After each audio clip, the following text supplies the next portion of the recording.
In a small village in the heart of Cambodia, nestled by the Mekong River, there was an ancient temple long forgotten by time and enveloped in sinister legends. The villagers whispered of a vengeful spirit, the Krahang, who haunted the temple grounds at night, searching for souls to devour.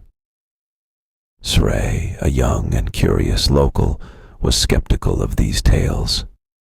Fascinated by the mysteries of the temple, she decided to explore it with her best friend, Dara. One moonless night, they armed themselves with flashlights and ventured into the dense jungle that hid the temple.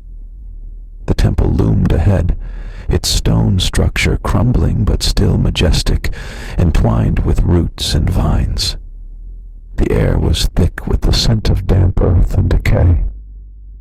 As they stepped inside, the temperature seemed to drop, and an eerie silence engulfed them. Srey and Dara moved cautiously, their flashlights casting long, dancing shadows on the walls. They found ancient carvings depicting scenes of worship and sacrifice, unsettling in their detail.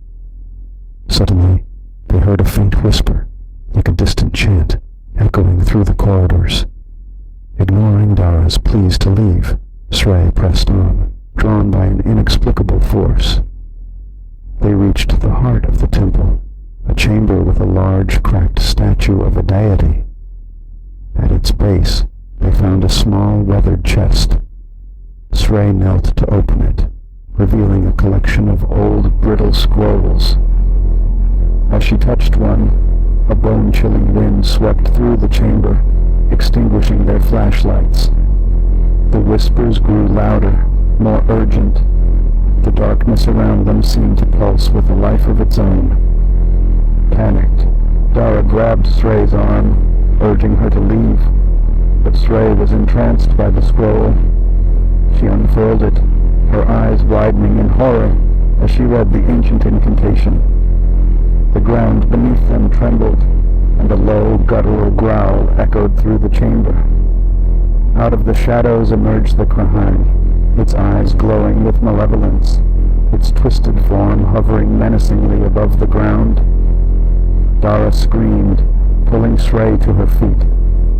They ran, the Krahang's chilling laughter following them. The corridors seemed to stretch endlessly, the exit eluding them. Srey glanced back, the spirit's face inches from hers, its breath cold and rancid. Desperation gave them a burst of speed, and they finally burst out of the temple into the jungle. The Krahang did not follow, but its eyes glowed from the temple entrance, promising their eventual doom. Exhausted and terrified, they stumbled back to the village, vowing never to speak of what they saw. Days turned into weeks, and the memory of that night haunted Srey. She began seeing shadows moving in the corners of her eyes, hearing the whispers at night.